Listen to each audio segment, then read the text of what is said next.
അസ്സലാമു അലൈക്കും വറഹ്മത്തുള്ളാഹി തആല വബറകാത്തു. അന്നതാ ഷാമിലിനെ ഉപ്പ വിളിക്കുന്നു. മോനെ മോനെ. പള്ളിയിൽ നിന്ന് വന്ന ഉപ്പ ഷാമിലിനെ വിളിച്ചു. ആ ഉപ്പ, മോനെന്ത് ഇന്ന് നേരത്തെ പോന്നോ പള്ളിയിൽ നിന്ന്? അതെ ഉപ്പ. എന്തേ മോനെ? ഒന്നുമില്ല. ആ അല്ല ഉപ്പ പിന്നെ നടന്നല്ല എന്തായാലും വരുന്നത്. അപ്പോൾ ആ ഓക്കെ മോനെ. പിന്നെ പള്ളിക്കന്ന് ഖാദറാജിനെ കണ്ടീനോ? അതായത് ഖാദറാജിൻ്റെ ഒരു മോളുണ്ട്. ഓള് ഒറ്റ മോളേ ഉള്ളൂ. എന്നോട് ചോദിച്ചു, അല്ല എൻ്റെ മോന് ഷാമിലിൻ്റെ കല്യാണക്കാര്യം എന്തായി, നോക്കണുണ്ടോ? അങ്ങനെ എങ്ങനെയൊക്കെ. മൂപ്പർക്ക് ഖാദറാജിക്ക് ആകെ ഒരേ ഒരു മോളെ ഉള്ളൂ എന്ന് പറഞ്ഞല്ലോ. ഓളെ കല്യാണം നോക്കുന്നുണ്ടത്രേ. അപ്പോൾ കാണാൻ തിരക്കേടില്ലാത്ത അത്യാവശ്യം നല്ല സ്വഭാവവും കാര്യങ്ങളൊക്കെ ഉള്ളൊരു ചെറുക്കനെ വേണമെന്നാണ് ഓല് പറയണത്.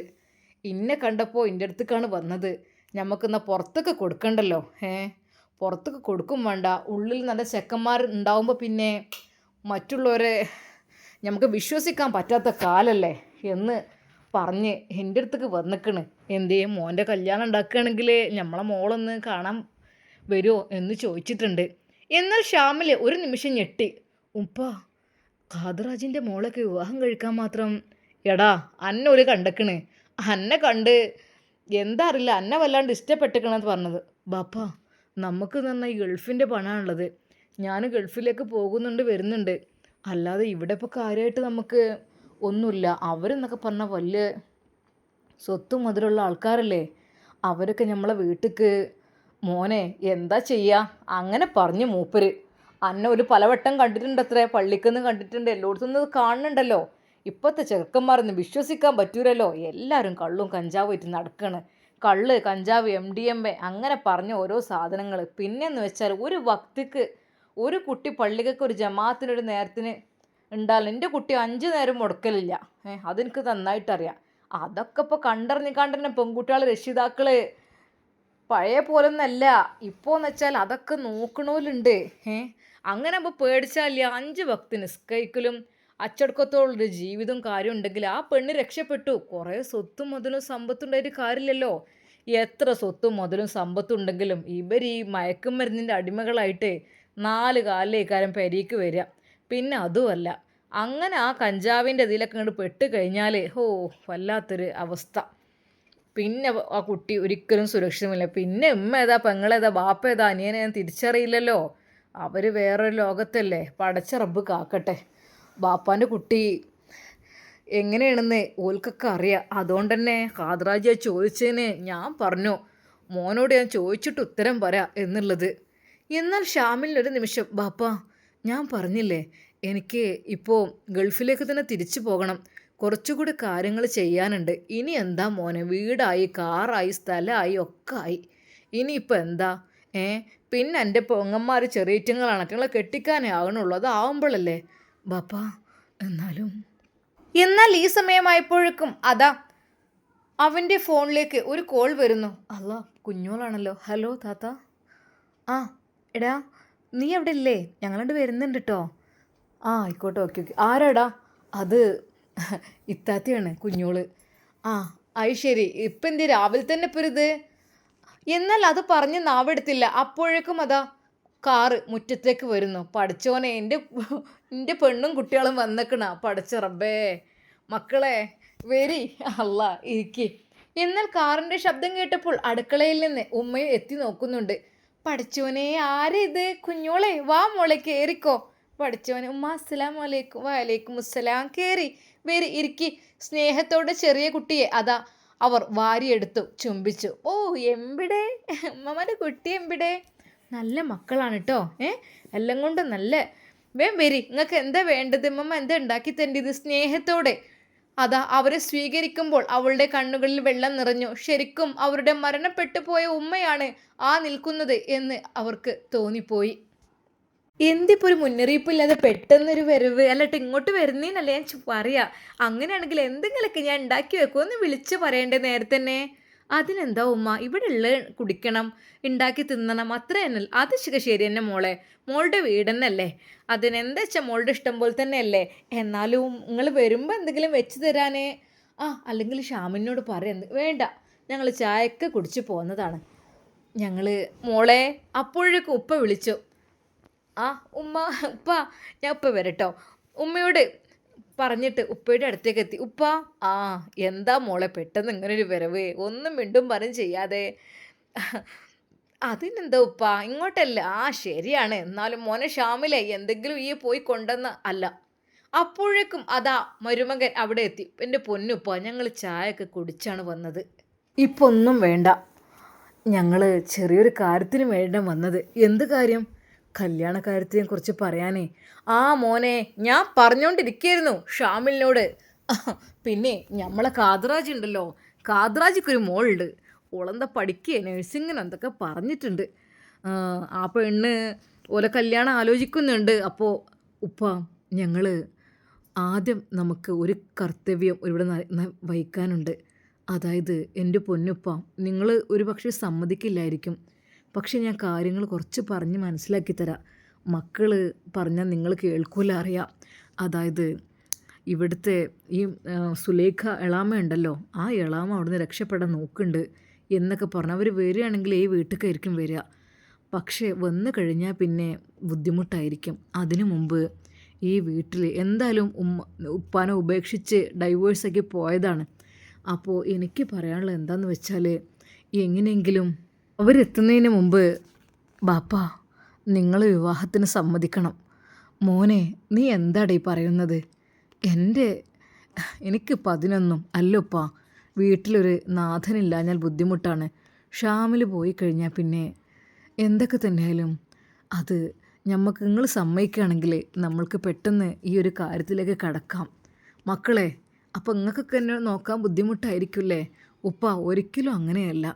നിങ്ങൾക്ക് നിങ്ങളുടെ ഒരു സന്തോഷത്തിന് എല്ലായ്പ്പോഴും മക്കളുണ്ടാകണമെന്നില്ല. ഷാമിലിന് ഗൾഫ് പോകണമെന്നുണ്ടെങ്കിലും ഇവിടെ ഉത്തരവാദിത്തപ്പെട്ട ഒരാളെ നിർത്തിയിട്ട് പോകണം. അതാ അവൻ ആഗ്രഹിക്കുന്നത്. കാരണം ഒരു പക്ഷേ അവനില്ലാത്ത സമയം എളാമ എങ്ങാനും കയറി വന്ന് ഇവിടെ ബുദ്ധിമുട്ടാക്കി കേസ് കൊടുക്കുക, അങ്ങനെ പലരും അങ്ങനെ പലതും ചെയ്യുന്നുണ്ടല്ലോ. അങ്ങനെയൊക്കെ ആയിക്കഴിഞ്ഞാൽ വളരെ ബുദ്ധിമുട്ടായിരിക്കും. അതുകൊണ്ട് എനിക്ക് പറയാനുള്ളത് എന്താണെന്ന് വെച്ചാൽ, ഉപ്പ നിങ്ങൾ അതിനു മുമ്പ് ഒന്ന് സമ്മതിക്കണം. മക്കളായ ഞങ്ങൾക്ക് വേണ്ടിയിട്ടെങ്കിലും മനസ്സമാധാനത്തോടു കൂടി കുഞ്ഞുങ്ങൾക്കും കുട്ടികൾക്കും കയറി വരാൻ ഈ വീടല്ലാതെ പിന്നെ വേറെ എവിടെയില്ല. അതെ, അന്ന് എളാം ഒരുപാട് എൻ്റെ മക്കളെയും അവളെയും ഇവിടുന്ന് ആട്ടി ഉപദ്രവിച്ചതാണ്. എൻ്റെ മക്കളന്ന് കരഞ്ഞുകൊണ്ട് വന്നിരുന്നു. ആ ഒരവസ്ഥ ഇനി ഉണ്ടാവാതിരിക്കാൻ ഇങ്ങനെ ഉപ്പ മക്കൾക്ക് വേണ്ടിയിട്ടെങ്കിലും ഇങ്ങനൊരു ത്യാഗം ചെയ്യണം. അത് കേട്ടപ്പോൾ ആ പിതാവിൻ്റെ കണ്ണുകൾ നിറഞ്ഞു. മോനെ, ഒന്നിൽ ഞാൻ ചെന്ന് ചാടിയതാണ്. ഇനിയും ഇങ്ങനെ ഒരു ഇല്ലപ്പ, ഒരിക്കലും ഒന്നും ഉണ്ടാവില്ല കേട്ടോ. ഉപ്പയുടെ കൈ ആ മരുമകൻ പിടിച്ചു. മോനെ, ബാപ്പാക്ക് അതിനിപ്പോൾ താല്പര്യമില്ലാണ്ടല്ലപ്പ. മക്കൾക്ക് വേണ്ടിയിട്ട് നിങ്ങളത് ചെയ്തേ പറ്റൂ. അല്ലെങ്കിൽ വീണ്ടും എളാമ കയറി വന്ന് ഇവിടെ ഭരിച്ചു കഴിഞ്ഞാൽ പിന്നെ കുഞ്ഞോളും മക്കളൊന്നും ഇങ്ങോട്ട് വരവുണ്ടാവില്ല ഒരിക്കൽ പോലും. എന്നാൽ ആ പിതാവിന് ഒന്നും മിണ്ടാനില്ലായിരുന്നു. അദ്ദേഹം മൗനം പാലിച്ചു. ഉപ്പ, മൗനത്തിനർത്ഥം സമ്മതമെന്ന് ഞാൻ വിചാരിച്ചോട്ടെ. അപ്പോഴേക്കും ഷാമിലും അങ്ങോട്ട് വന്നു. ഉപ്പ, അളിയൻ പറഞ്ഞ് കേട്ടില്ലേ? കാരണം മക്കൾക്ക് വേണ്ടിയിട്ട് പിതാവ് കല്യാണം കഴിക്കണം, വേറൊന്നുമല്ല. മക്കളെ, അറിയാത്ത ഏതെങ്കിലും പെണ്ണിനെയും കൊണ്ട്, അല്ലെങ്കിൽ അത് സുലേഖ ചതിച്ച പോലെ എന്നെ അവരും ചതിക്കുമെന്ന് ഞാൻ ഭയപ്പെടുകയാണ്. ഒന്നുകൊണ്ട് വിഷമിക്കണ്ട. എന്തായാലും നമുക്ക് ഇതിലേക്ക് പ്രവേശിക്കാം. ബാപ്പ, നിങ്ങൾക്കൊന്ന് ചിരിച്ച് ഞങ്ങളുടെ മുഖത്ത് നോക്കി. എന്നാൽ ആ പിതാവ് നാണത്തോടെ ഒന്ന് ചിരിച്ചു, മക്കളുടെ മുഖത്തേക്ക് നോക്കി. അതെ, അത് സമ്മതത്തിൻ്റെ ചിരിയായിരുന്നു. എന്നാൽ കുഞ്ഞോൾക്ക് അത് കണ്ട് ഹൃദയം പൊട്ടിപ്പോയി. അവൾ കരഞ്ഞു പോയി. ഉപ്പ, അവൾ ഉപ്പയുടെ നെഞ്ചിലേക്ക് അതാ ചെന്ന് കെട്ടിപ്പിടിക്കുന്നു. ഉപ്പ, മക്കൾക്ക് വേണ്ടിയിട്ട് നിങ്ങൾ സമ്മതിക്കണം. മക്കളെ, നിങ്ങളിഷ്ടം അതാണെങ്കിൽ ഞാൻ എതിര് പ്രവർത്തിക്കുന്നില്ല. സത്യം പറഞ്ഞാൽ വല്ലാത്ത സന്തോഷമായിരുന്നു അന്നാ തറവാട്ടിൽ അരങ്ങേറിയത്. അല്ലാ, ഇന്ന് ഞാൻ അൻഷിഫിനെ കാണാൻ പോകുന്ന ദിവസമാണ്. അതിനിടയിൽ ഇതും. സത്യം പറഞ്ഞാൽ പഠിച്ചോനെ, എല്ലാം ഒന്ന് കലങ്ങി തെളിയണേ അല്ലാ. റഹ്മാനെ, ഒരുപാട് വിഷമിച്ചതാണ് പഠിച്ചോനെ. ഉപ്പയുടെ കല്യാണം കഴിഞ്ഞിട്ട് എനിക്ക് എന്തെങ്കിലുമൊക്കെ ഒന്ന് ചിന്തിക്കാൻ പറ്റുകയുള്ളൂ, അല്ലാതെ ഒരിക്കൽ പോലും. ശരിക്കും അതാ ഷാമിലിൻ്റെ ഉപ്പ ഓരോ ചിന്തയിലേക്ക് വീണു. ഉപ്പ ഒന്നും ചിന്തിക്കണ്ട, നമുക്ക് ആരോടും പറയാതെ ചെറിയൊരു നിക്കാഹ്, അതും അധികം ആളുകളൊന്നും ഇല്ലാതെ ചെറിയൊരു അത്യാവശ്യം കുടുംബങ്ങൾ മാത്രം ചേരുന്നൊരു നിക്കാഹ് അത് മതി നമുക്ക്. മക്കളെ, നിങ്ങൾക്ക് വേണ്ടിയാണ് കേട്ടോ ഞാൻ കല്യാണം കഴിക്കുന്നത്, അല്ലാതെ ഒരിക്കൽ പോലും എനിക്ക് വേണ്ടിയിട്ടല്ല. അതെ, നിങ്ങൾക്ക് വേണ്ടിയിട്ട്. ആയിക്കോട്ടെ ഉപ്പ. എന്നാൽ ഈ സമയം മാജിത്തിയോട് അതാ കുഞ്ഞോൾ കാര്യങ്ങളെല്ലാം പറഞ്ഞു. ഓ, എന്തായാലും ബാപ്പ സമ്മതിച്ചിരിക്കണ്, പക്ഷെ നിങ്ങൾ അറിഞ്ഞിട്ടില്ല കേട്ടോ, നിങ്ങളാണെന്ന്. എന്നാൽ ഈ സമയം പിതാവ് ചോദിക്കുന്നു, മോനെ, അതെ, ഇനി ഇവിടേക്കൊരു പെണ്ണ് വന്നാൽ ആ വേലക്കാരി പെണ്ണ് ഇവിടുന്ന് പോയി കളയൂലേ? അവർ പോയാൽ എൻ്റെ കാര്യമൊക്കെ ഇനി പുതിയവൾ നോക്കുവോ അറിയില്ലല്ലോ. എൻ്റെ ഉപ്പ അതൊക്കെ നോക്കിക്കോളും. ശരിക്കും ഒരു സർപ്രൈസാണ് അവിടെ ഒരുക്കുന്നത്. ഉപ്പ, മറ്റന്നാൾ നമുക്ക് നിക്കാഹ് കർമ്മമാക്കാം. അളിയൻ അത് പറഞ്ഞപ്പോൾ ആ പിതാവ് ശരിക്കും ഇൻഷാ അല്ലാ എന്ന് പറഞ്ഞു. എന്നാൽ ശരി കേട്ടോ, മറ്റന്നാൾ നമുക്ക് ആ ഒരു കർമ്മത്തിലേക്ക് കടക്കാം. നമുക്ക് ആരോടെങ്കിലൊക്കെ പറയാനൊക്കെ ഉണ്ടെങ്കിൽ അങ്ങനെയൊക്കെ ഒന്ന് പറഞ്ഞിട്ട് റെഡിയാക്കി ഇൻഷാ അല്ലാ. എന്നാൽ ആ പിതാവിന് എന്ത് പറയണമെന്നായിപ്പോയി. റബ്ബേ, ഞാൻ എന്ത് പറയാനാ മക്കളെ, എനിക്കെന്ത് പറയാൻ, എല്ലാം നിങ്ങൾ തീരുമാനിക്കുമ്പോൾ നിങ്ങളുടെ ഇഷ്ടം പോലെ മക്കളെ. അങ്ങനെയതാ അപ്പോഴേക്കും അവർക്കുള്ള ചായയും കടിയുമെല്ലാം ഉമ്മ ഉണ്ടാക്കി അവർക്ക് വിളമ്പി കൊടുക്കുന്നു. മക്കളെ കഴിക്കി, എല്ലാവരും വരി. കുഞ്ഞോളെ, ഇടയ്ക്കിടയ്ക്കൊക്കെ വന്നൂടെ മോളെ, എനിക്ക് വല്ലാതെ ബോറടിക്കുന്നു എൻ്റെ പൊന്നുമ്മ. അതെ, ഞാൻ ഒരു കാര്യം പറയട്ടെ. എന്താ മോളെ? അതായത് മറ്റൊന്നുമല്ല, ഇൻഷാ അല്ലാ 2 ദിവസം കൊണ്ട് ഞങ്ങളുടെ സ്വന്തം ഉമ്മയായി മാറുകയാണ് നിങ്ങൾ. ശരിക്കും അവർ ഞെട്ടിപ്പോയി. മോളെ, അതിപ്പോൾ അവർക്ക് ഇഷ്ടമില്ലാത്ത സ്ഥിതിക്ക് അങ്ങനെ ചെയ്യാൻ നിൻ്റെ ഉപ്പയോട് കാര്യങ്ങളൊക്കെ പറഞ്ഞിട്ടുണ്ടോ? എല്ലാം പറഞ്ഞിട്ടുണ്ട്. ഉപ്പ ഓക്കെയാണ്, നിങ്ങൾ ഓക്കെ അല്ലേ? മോളെ, ഇതൊക്കെ പുറത്തിറങ്ങി കഴിഞ്ഞാൽ ഞാനിവിടെ പേടിച്ചാണ് നിൽക്കുന്നത്. എന്നെ ആരൊക്കെയോ ഉപദ്രവിക്കും എന്നുള്ള പേടിയാണ് എനിക്ക്. ഉമ്മ, നിങ്ങൾ ഒരിക്കലും പേടിക്കണ്ട. ഇനി നിങ്ങൾ ഈ വീട്ടിൽ സുരക്ഷിതമായിരിക്കും. ഒന്നുകൊണ്ട് ഭയക്കണ്ട കേട്ടോ. ശരിക്കും അതാ അവരെ ആശ്വസിപ്പിക്കുന്നു. ഒന്നുകൊണ്ട് വിഷമിക്കണ്ട, പേടിക്കണ്ട കേട്ടോ. പിന്നെണ്ടല്ലോ, ഞങ്ങൾ പോയിട്ട് വരാം, ഞങ്ങൾ നാളെ വരാം കേട്ടോ. മക്കളെ, നിങ്ങൾ പോവുകയാണോ? മോളെ, പോണ്ടടി, ഇവിടെ നിന്നോ. എനിക്ക് എന്തൊക്കെയൊരു ഒന്നുകൊണ്ട് പേടിക്കണ്ട. പിന്നെ ഒരു കാര്യമുണ്ട്, സർപ്രൈസാണ്. ഒരിക്കൽ പോലും നിങ്ങൾ പറഞ്ഞ സ്ഥിതിക്ക് മാജിത്തിയാണ് ഈ വീട്ടിൽ വേലക്കാരിയായി കഴിയുന്നത് എന്നുള്ള കാര്യം ഉപ്പാക്കറിയില്ല. പക്ഷേ ഉപ്പ എന്തൊക്കെയോ ആഗ്രഹിക്കുന്നുണ്ട്. ഉപ്പയുടെ മനസ്സിൽ എന്തൊക്കെയോ ഉണ്ട്. കാരണം മാജിത്തേയാണ് ഉപ്പാക്ക് വേണ്ടി വിവാഹം കഴിക്കുന്നത് എന്നുള്ള കാര്യം അത് ഉപ്പാക്ക് അറിയോ സംശയമാണ്. എന്തായാലും വേണ്ടില്ല. എന്തായാലും ഇന്ന് ഈ കാര്യമൊന്ന് നിങ്ങളോടൊന്ന് ഉപ്പയോടൊന്ന് പറഞ്ഞു നോക്കട്ടെ കേട്ടോ. അങ്ങനെ അതാ ഷാമിലും കുഞ്ഞോളും ഉപ്പയുടെ അരികിലെത്തി. ഉപ്പ, എന്നാൽ മാജിത്തിയെ തന്നെ നമുക്ക് നോക്കല്ലേ? അത് തന്നെയല്ലേ ഉപ്പാക്ക് ഇഷ്ടം? അത് അവൾ വരുമോ ആവും ഇങ്ങോട്ട്? നമുക്ക് നോക്കാം, ചോദിച്ച് നോക്കാം കേട്ടോ. എന്തൊക്കെ തന്നെയായാലും അല്ല, അവരോടിപ്പോൾ നിക്കാഹിൻ്റെ കാര്യമൊക്കെ ഇത്ര പെട്ടെന്ന് അതൊന്നും സാരല്ല. ഇനി പറ്റില്ല എന്നുണ്ടെങ്കിൽ ഡേറ്റ് മാറ്റുകയും ചെയ്യാം കേട്ടോ. പിന്നെ ഒരു കാര്യം, അത് അവളൊരിക്കലും നിർബന്ധിക്കരുത് കേട്ടോ. അവൾക്ക് ഇഷ്ടമാണെങ്കിൽ മാത്രം അതിന് നിന്നാൽ മതി കേട്ടോ. എന്നാൽ ഈ സമയം ഷാമിൽ കുഞ്ഞോളോട് പറയുന്നു, അത് സർപ്രൈസ് ആക്കിയാലോ നമുക്ക്? എന്തൊക്കെ തന്നെ നോക്കാം. ഉപ്പ, മാജിത്തെ കിട്ടിയില്ലെങ്കിൽ നമുക്ക് വേറെ നല്ലൊരു ഒരു ഉമ്മയെ കിട്ടിയാൽ, അങ്ങനെ പ്രായമൊന്നും അങ്ങനെ കുഴപ്പമൊന്നുമില്ലാത്ത ഒരാളെ കിട്ടിയാൽ അത് ഓക്കെ. മക്കളെ, നിങ്ങൾ എനിക്ക് വേണ്ടിയിട്ടല്ലല്ലോ, അതെ, നിങ്ങൾക്ക് വേണ്ടിയിട്ടല്ലേ? അപ്പം എനിക്ക് എന്തായാലും കുഴപ്പമില്ല. ആ പിതാവ് അങ്ങനെയാണ് പറഞ്ഞത്. എന്നാൽ ഈ സമയം ഷാമിലും കുഞ്ഞോളും ഒരുമിച്ച് പറഞ്ഞു, എടാ, നമുക്ക് എന്തായാലും സർപ്രൈസ് ആക്കാം. ഓക്കെ, എന്നാൽ ഞങ്ങൾ പോട്ടെ ഉപ്പ, ഞങ്ങളെന്നാൽ വരാം കേട്ടോ. ആയിക്കോട്ടെ മക്കളെ. അങ്ങനെ അതാ അളിയനും പെങ്ങളും മക്കളും പോവുകയാണ്. ഷാമിലിന് പെട്ടെന്ന് ഹോസ്പിറ്റലിൽ എത്തണം. ശരിക്കും അൻഷിഫിനെ കാണണം എന്നുള്ള ചിന്തയിലാണ് അവൻ ഇന്ന് വിചാരിച്ചിട്ടുള്ളത്. എന്തൊക്കെ തന്നെയാലും അൻഷിഫിനെ കാണണം, കാര്യങ്ങളെല്ലാം അവനോട് പറയണം. ബുഷിയുടെ ജീവിതത്തിൽ എന്തൊക്കെയോ ദുരൂഹതകൾ ഉണ്ടായതായിട്ട് എനിക്ക് അറിയാം. കാരണം രാത്രിയിലും അവൾ ഇന്നലെ മെസ്സേജ് അയച്ചത് അവൾ ഭയന്നിട്ടാണോ, എന്ത് സംഭവം എനിക്കറിയുന്നില്ല. ഉപ്പ, ഞാൻ ഒരിടം വരെ പോയി വരാം. എന്നാൽ ഈ സമയം അതാ ഉമ്മ വിളിക്കുന്നു, മോനെ എങ്ങോട്ടാ? അതെ, എനിക്കൊരിടം വരെ പോകാണ്ട്, ഞാൻ ഒന്ന് പോയിട്ട് വരാം കേട്ടോ. ബാപ്പയുടെ കാര്യത്തിൽ മോനെ അതൊന്നും എനിക്ക് പറഞ്ഞു തരേണ്ട ആവശ്യമില്ല, അതൊക്കെ ഞാൻ ചെയ്തോളാം. എന്നാൽ ഈ സമയം അന്ന് ബാപ്പക്ക് ഭക്ഷണം കൊടുക്കുകയായിരുന്ന ഉമ്മയോട് പെട്ടെന്ന് അതാ ബാപ്പ സംസാരിക്കുന്നു, അതെ, എനിക്ക് ഒരു കാര്യം പറയാണ്ട്. അതായത് മക്കളെല്ലാവരും കൂടി എന്നെ വിവാഹം കഴിപ്പിക്കാൻ നിൽക്കണം. അവർക്ക് ഗൾഫിലേക്ക് പോകണം. അങ്ങനെ ഇങ്ങനെയെന്നൊക്കെ പറഞ്ഞിട്ട് ഇവിടെ ഒരാൾ വേണമെന്നൊക്കെ പറഞ്ഞിട്ട്. അപ്പോൾ ഞാൻ ഒരു കാര്യം പറയാം. ഇനി ഒരു പക്ഷേ നിങ്ങൾക്ക് ബുദ്ധിമുട്ട് ആകുകയാണെങ്കിൽ നിങ്ങൾക്ക് ഇവിടുന്ന് പോകാം ട്ടോ. അതായത് ഒന്നും ഉണ്ടായിട്ടല്ല. ഇനി അഥവാ ഇവിടെ നിൽക്കുകയാണെങ്കിൽ തന്നെ നിങ്ങളൊന്നും വിചാരിക്കരുത് ട്ടോ. എന്നെക്കൊണ്ട് കഴിയുന്ന രീതിയിലുള്ള ഹെൽപ്പ് ഞാൻ ഷാമിലിനോട് ചെയ്ത് പറയാൻ വേണ്ടി പറയാം. ഒരിക്കലും നിങ്ങൾ വിഷമിക്കരുത് ട്ടോ. എന്നാൽ അത് കേട്ടപ്പോൾ അവർ ഒന്ന് മൂളി. കാരണം കൂടുതൽ സംസാരിക്കില്ല. സംസാരിച്ചാൽ തിരിച്ചറിയും ഒരു പക്ഷേ. ഞാനാണ് ഇവിടെ ജോലിക്ക് നിൽക്കുന്നു എന്നുള്ള കാര്യം ഒരിക്കൽ പോലും അവരെ അറിയരുത് എന്നാണ് ആഗ്രഹിക്കുന്നത്. പക്ഷേ ഇനി മറ്റന്നാൾ കാണുമ്പോൾ എന്തായിരിക്കും സ്ഥിതി എനിക്കറിയുന്നില്ല. എന്നാലും നിങ്ങൾ ഇത്രയും എനിക്ക് ആശ്രയം നൽകിയല്ലോ. ഞാനിവിടെ ഇത്രയും നിന്നല്ലോ. അതും വലിയൊരു സന്തോഷം. പഠിച്ചോ നിങ്ങൾക്ക് അർഹമായ പ്രതിഫലം നൽകട്ടെ. എന്നാൽ ഈ സമയം അതാ നമ്മുടെ ഷാമിൽ ഇറങ്ങി ഹോസ്പിറ്റലിലേക്ക്. കാരണം രാവിലെ അവരൊക്കെ വന്നതുകൊണ്ട് ലേറ്റായി. നേരെ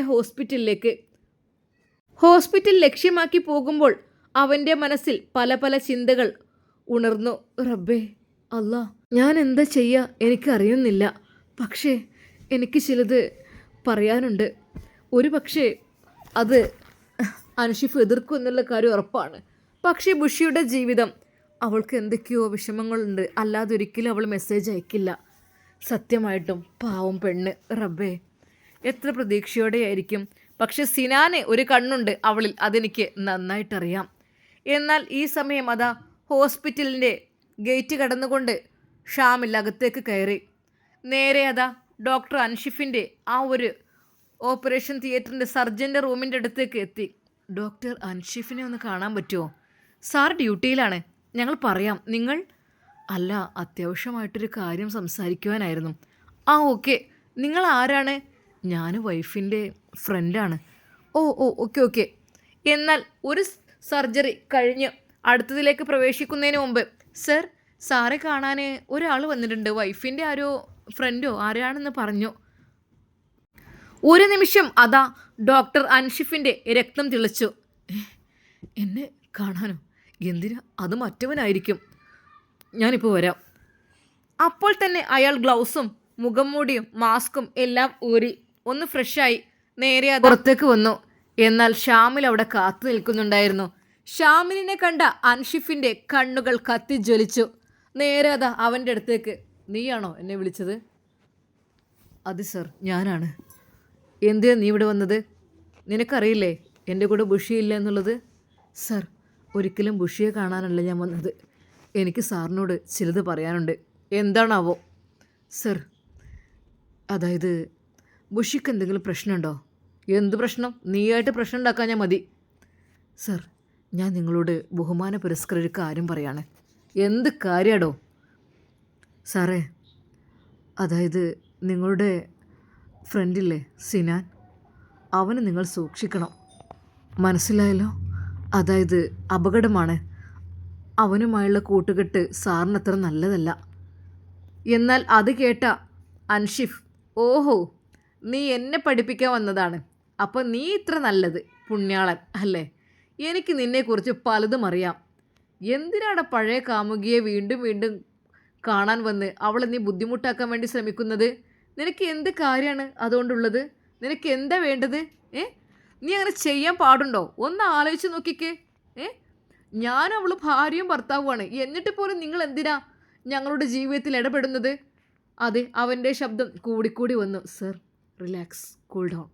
ഞാനത് പറയാനല്ല. ഞാൻ അത്യാവശ്യമായിട്ട്... വേണ്ട, എൻ്റെ കൺമുമ്പിൽ പെട്ടുപോകരുത് നിന്നെ. ആഹാ, നീ ഇത്രക്കും നീചനാണെന്ന് ഞാൻ അറിഞ്ഞില്ല. നീ എൻ്റെ പെണ്ണിനെ തട്ടിയെടുക്കാൻ വേണ്ടി വീണ്ടും വീണ്ടും... അല്ല സർ, ഒരിക്കലും അല്ല. ഞാൻ പറയുന്നത് നിങ്ങളൊന്ന് കേൾക്കണം. അതായത് ഒരിക്കൽ പോലും ബുഷിയെ സിനാൻ്റെ അടുത്ത് നിങ്ങൾ ഒറ്റയ്ക്ക് പറഞ്ഞു വിടരുത്. അത് അപകടമാണ് സർ. ഞാൻ എൻ്റെ കണ്ണുകൊണ്ട് കണ്ടതാണ്. എടാ, നീ അങ്ങനെയൊക്കെ നടത്തി ചെയ്തു എന്നൊക്കെ അവൻ പറഞ്ഞു. നേരെ നിങ്ങൾ തിരിച്ചും. ഞാനത് വിശ്വസിക്കണ്ടേ? രണ്ടാളും കൂടി അവൾ തട്ടിയെടുക്കാൻ ശ്രമിക്കുകയാണോ? അതോ രണ്ടാൾക്കുള്ള ദേഷ്യം ഞാൻ എന്നെക്കൊണ്ട് പറയിപ്പിക്കണ്ട. രണ്ടാക്കും അവളോട് എന്തോ ഉണ്ടല്ലേ? ഏ സർ, നിങ്ങൾ ചൂടാവല്ലേ? കാര്യങ്ങളാണ് ഞാൻ പറയുന്നത്. ഒരിക്കലും ബുഷിയെ നിങ്ങൾ കൊല്ലാക്കൊല ചെയ്യരുത്. അവളെ നിങ്ങൾ നഷ്ടത്തിലേക്ക് തള്ളിയിടരുത്. അതായത് അവൾക്ക് ഇഷ്ടമില്ലാത്ത കാര്യത്തിലേക്ക്. എടാ, നീ എന്തിനാ എൻ്റെ മുമ്പിൽ ഇത് വന്ന് യാചിക്കാൻ വേണ്ടി വന്നത്? നിനക്ക് അവളെ വേണം, അതല്ല നീ പറഞ്ഞതിൻ്റെ ഉദ്ദേശം? അല്ല സർ, നിങ്ങൾ ഒരുമിച്ച് ജീവിക്കണം നല്ല രീതിയിൽ. ഞാൻ അതേ പറഞ്ഞിട്ടുള്ളൂ. പക്ഷേ സിനാനെ നിങ്ങൾ സൂക്ഷിക്കണം. എന്നാൽ അതാ കുറച്ച് കഴിഞ്ഞപ്പോൾ ഡോക്ടർ സിനാൻ അതുവഴി വരുന്നു. ഷാമിലും അൻഷിഫും കൂടി സംസാരിക്കുന്നത് സിനാൻ ദൂരെ നിന്നും കാണുന്നു. എവിടെ നിന്ന് കണ്ട പരിചയമുള്ള പോലെ. പെട്ടെന്നാണ് മനസ്സിലായത്, ഓഹോ, ഇവർ തമ്മിൽ എന്തോ ഒരു ഇതുണ്ടല്ലോ. എന്താ ഡോക്ടർ? എന്താ, ഭാര്യയുടെ കാമുകിയെ കൈയോടെ പിടിച്ചോ? അവൻ്റെ ആ ചോദ്യത്തിന് മുമ്പിൽ അൻഷിഫിൻ്റെ കണ്ണുകൾ ചുവന്നു.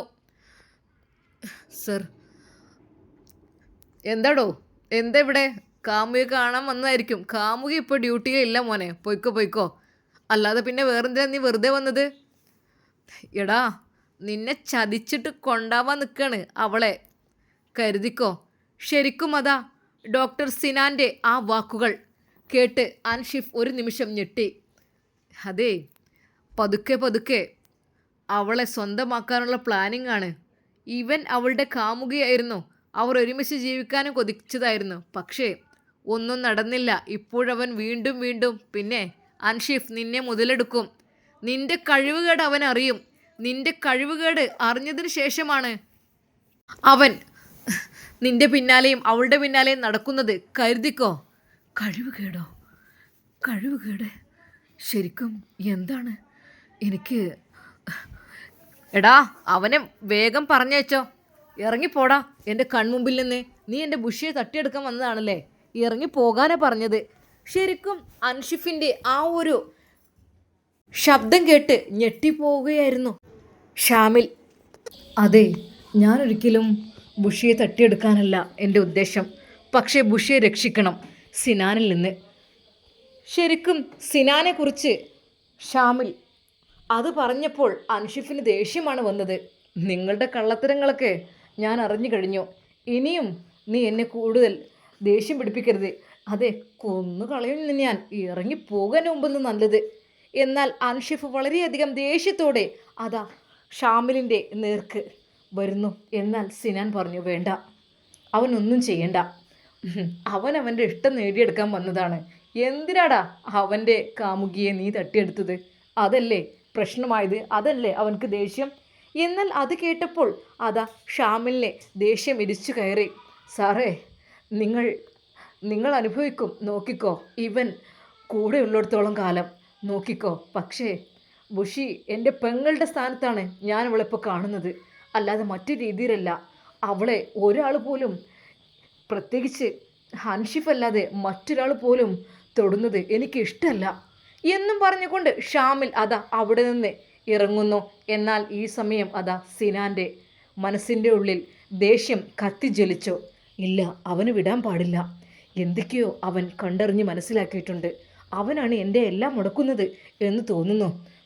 വിടില്ല, ഷാമിലിനെ വിടില്ല ഞാൻ. ദേഷ്യത്തോടെ അതാ സിനാനും അവൻ്റെ ഉള്ളിലുള്ള പകയുമായി നടക്കുന്നു. ഇൻഷാ അല്ലാ എന്തായിത്തീരും ഇനി അവരുടെ പ്രശ്നങ്ങൾ? സിനാനും ഷാമിലും ഒരു പക്ഷേ ഒരു ഏറ്റുമുട്ടലിന് തയ്യാറാകേണ്ടി വരും, അതുറപ്പാണ്. അൻഷിഫിന് കാര്യങ്ങളെല്ലാം മനസ്സിലാകുമോ? ആരാണ് ശരിക്കും ഇതിൽ കള്ളനെന്ന് അൻഷിഫിന് മനസ്സിലാകുമോ? നമുക്ക് കാത്തിരുന്ന് കാണാം. അതുവരേക്കും എല്ലാവർക്കും അസ്സലാമു അലൈക്കും വറഹ്മത്തുള്ളാഹി തആല വബറകാതുഹു.